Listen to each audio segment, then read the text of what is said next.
Okay, I'm pretty excited about what's in this box. So we'll open it up together here. I'm not super thrilled about how this was shipped. Big kind of smash there, and a ding there, and a ding there. And this is all smashed in.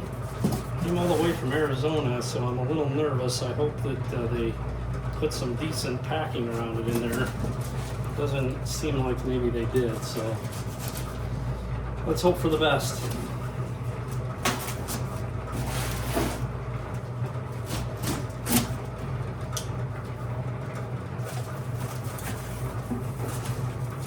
Some decent packaging. Actually, it's a box in a box, so that's a good start.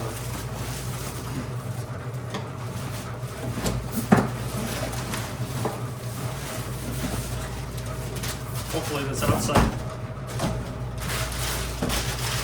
the inside box looks a lot better than the outside box, so that's a good sign. So you can see it here. So I'm starting to find that I've got a pile of rough tumbled stage 1 rocks piling up in front of the single barrel Lot-O that I've got. So I looked at other vibratory tumblers out there, and man, I just have so much good luck with this Lot-O, and it just takes such a little amount of grit that I decided I need another Lot-O. And I didn't only decide to need another Lot-O, I decided that I needed a double barrel Lot-O. I'm very excited about this. I've got have to loosen these up in the travel. It tipped all to one side here, but I'll have to, well, that's kind of funny. They give you like single one-time use bag of grit there for both barrels. Ooh, and a little instruction manual. Interesting. So, brand new shiny. I want to give a quick review of the Lot-O-Tumbler. Like many people, I started with traditional rotary tumblers. I bought 4 of the Harbor Freight tumblers, and they've been cranking away. And then as the hobby evolved for me, I started using those only for stage 1, 35, 70, 60, 90 grit. And then that evolved to I bought this single off a marketplace from a gentleman, and it was amazing. I couldn't believe how little grit it used, but also how fast it could get a finished rock. And then recently I purchased a 2-barrel here, and have it up and running, and I love these things. Now I'm going to point out a couple things that you got to know about one of these when you buy it, because it's not exactly just a purchased and plug and play. So I'm going to step through some of that so you understand that.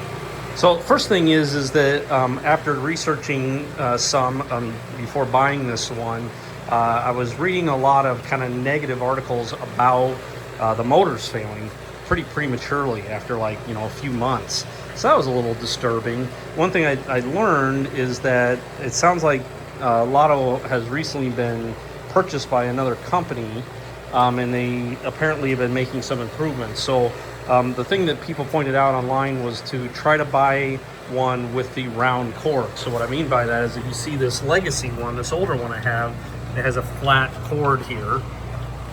And then the new one that I just purchased has this round cord. So I did get the round one, and I don't really know anything more than that other than supposedly that is an upgraded motor or a revised design, something of that sort. So like I said, when you get these, they aren't just plug and play.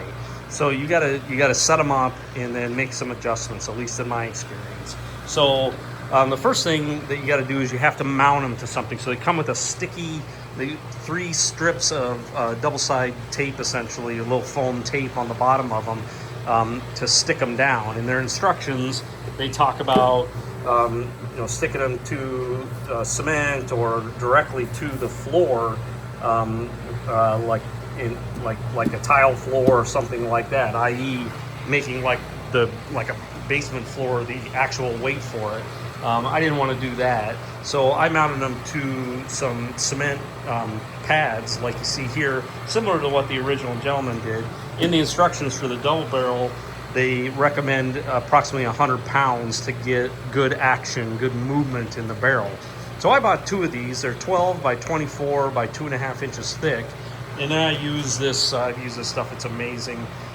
This Loctite here to glue those 2 together to make it one piece.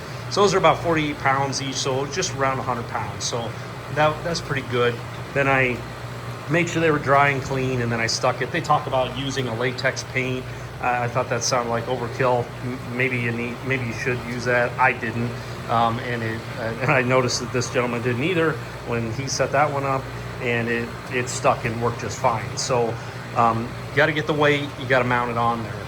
Now the other thing that I do is I use these acoustic pads to isolate the vibration just to that local cement pad there that I made. And let me see if I can get underneath here to show you what those look like. Get a light.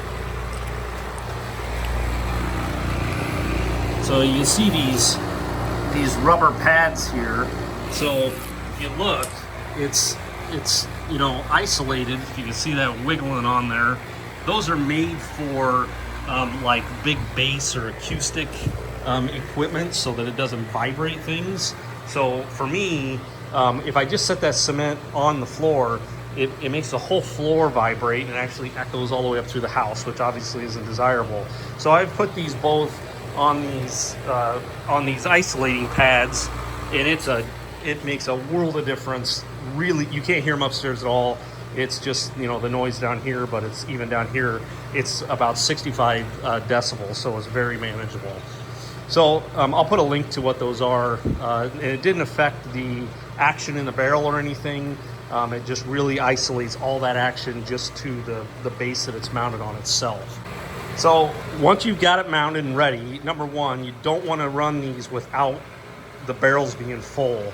They say that'll damage the springs. I haven't tested that, but I don't want to damage them, so I'm not going to test that.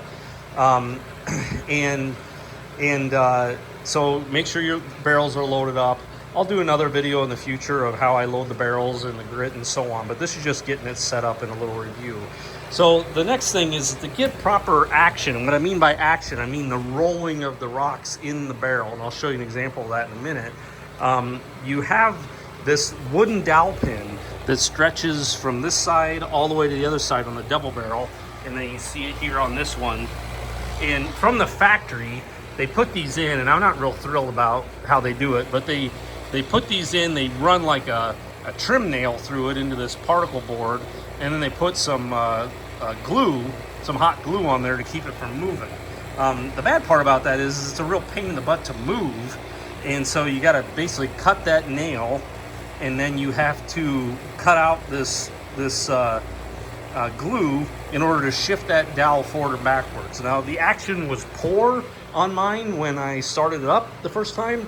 The rocks were really, if they were like almost not moving at all or just really slowly moving. So when I compared that one to that one, it was like, wow, this is terrible and that's really good. So I had to cut that nail, cut the glue off, tap that dowel forward, and basically what it is, I copied what that one was because that one had really good action. I moved that dowel forward, and it was a world of difference. I mean, it started with the dowel being back here, and I moved it so it's almost just lined up with the back of the structure here, and it went from barely moving to just rolling beautifully. So that's something that you just need to understand. Don't expect you're just going to be able to plug this in and it's just going to take off and work. You're probably going to have to adjust these. The other thing is when this shipped, it's not packaged terrific. So when it shipped, it's sitting up on its side. So the weight of this made all this shift down. So it was all, because it's just mounted on these screws in the front and back, the whole thing was shifted. So I had to loosen the screws and line it back up and then tighten everything back up. It could be a really simple solution if they just package a little bit better, but that's just the way it is. So I'm going to show you now. I use these rubber bands like this because if you have a bigger rock in here, you don't want to pop these lids off. So I'm going to go ahead and show you what the action looks like.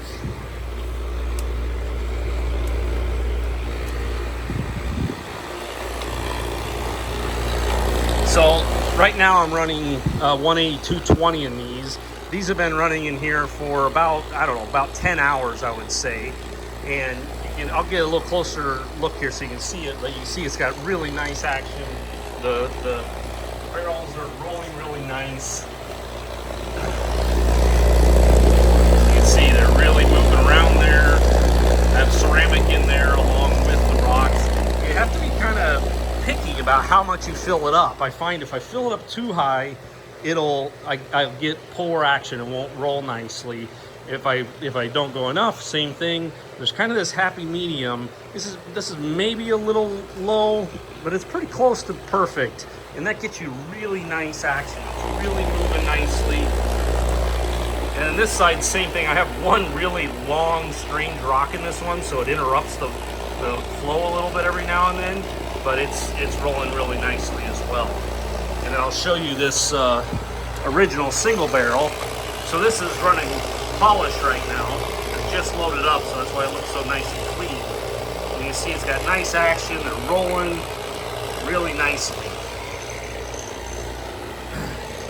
And it does make a world of difference of having the lids on or off. The noise probably changes 5 decibels by doing that. So prior to moving that dowel, it did not. They just basically sat there and vibrated and didn't actually have the rolling action in them.